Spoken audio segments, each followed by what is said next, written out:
Having said that, आने वाले दिनों में सरकार की क्या रूपरेखा होती है।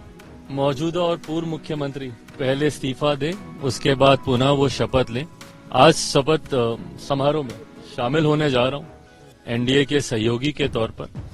और जैसा मैंने कहा कि हम लोग के लिए ये खुशी की बात है कि एनडीए की सरकार बिहार में आ रही है। वहीं नीतीश कुमार के इस्तीफे के बाद चिराग पासवान ने कहा है कि एनडीए के सहयोगी के तौर पर मैं शपथ ग्रहण में शामिल रहूंगा। ये बहुत खुशी की बात है कि बिहार में फिर से एनडीए की सरकार आ रही है। Bihar first, Bihari first vision को लेकर हमारा जो काम है उसको हम आगे भी जारी रखेंगे।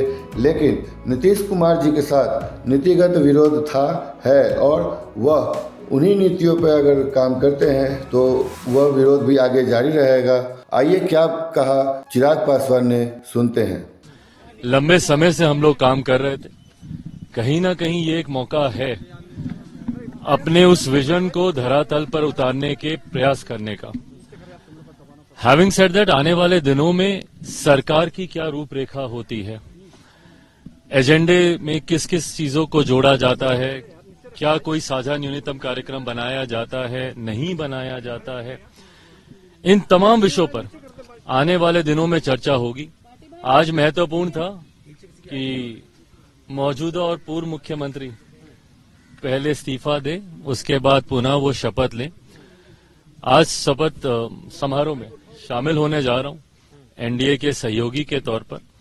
और जैसा मैंने कहा कि हम लोग के लिए ये खुशी की बात है कि एनडीए की सरकार बिहार में आ रही है। जो सोच प्रधानमंत्री आदरणीय नरेंद्र मोदी जी रखते हैं, विकास की, डबल इंजन की सरकारों की मेरे प्रधानमंत्री की अपनी सोच है। और हम लोग का भी बिहार फर्स्ट, बिहारी फर्स्ट को लेकर विजन है। मैंने कई बार इससे पूर्व में भी कहा कि मेरा मुख्यमंत्री नीतीश कुमार जी से नीतिगत विरोध है।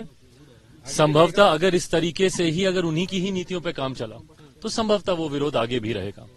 मैंने हमेशा माना है कि उनकी नीतियों ने बिहार का विकास नहीं किया है। ऐसे में नई सरकार जो एनडीए की वहां पे बनी है, उस सरकार में अगर भारतीय जनता पार्टी के विजन को, लोक जनशक्ति पार्टी रामविलास के बिहार फर्स्ट, बिहारी फर्स्ट के विजन को जोड़ा जाता है और हम लोग सही मायनों में बिहार को उस विकास की राह पर लेकर चलते हैं जिससे बिहार अभी तक अछूता रहा है, तो यकीनन ये हम लोग के लिए एक सफल निर्णय होगा।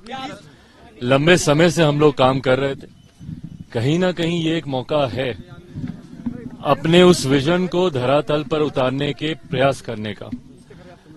हैविंग सेड दैट, आने वाले दिनों में सरकार की क्या रूपरेखा होती है, एजेंडे में किस किस चीजों को जोड़ा जाता है, क्या कोई साझा न्यूनतम कार्यक्रम बनाया जाता है, नहीं बनाया जाता है, इन तमाम विषयों पर आने वाले दिनों में चर्चा होगी। आज महत्वपूर्ण था कि मौजूदा और पूर्व मुख्यमंत्री पहले इस्तीफा दें, उसके बाद पुनः वो शपथ लें। आज शपथ समारोह में शामिल होने जा रहा हूं एनडीए के सहयोगी के तौर पर। और जैसा मैंने कहा कि हम लोग के लिए ये खुशी की बात है कि एनडीए की सरकार बिहार में आ रही है। जो सोच प्रधानमंत्री आदरणीय नरेंद्र मोदी जी रखते हैं, विकास की, डबल इंजन की सरकारों की मेरे प्रधानमंत्री की अपनी सोच है। और हम लोग का भी बिहार फर्स्ट, बिहारी फर्स्ट को लेकर विजन है। मैंने कई बार इससे पूर्व में भी कहा कि मेरा मुख्यमंत्री नीतीश कुमार जी से नीतिगत विरोध है।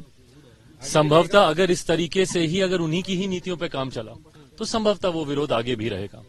मैंने हमेशा माना है कि उनकी नीतियों ने बिहार का विकास नहीं किया है। ऐसे में नई सरकार जो एनडीए की वहां पे बनी है, उस सरकार में अगर भारतीय जनता पार्टी के विजन को, लोक जनशक्ति पार्टी रामविलास के बिहार फर्स्ट, बिहारी फर्स्ट के विजन को जोड़ा जाता है और हम लोग सही मायनों में बिहार को उस विकास की राह पर लेकर चलते हैं जिससे बिहार अभी तक अछूता रहा है, तो यकीनन ये हम लोग के लिए एक सफल निर्णय होगा।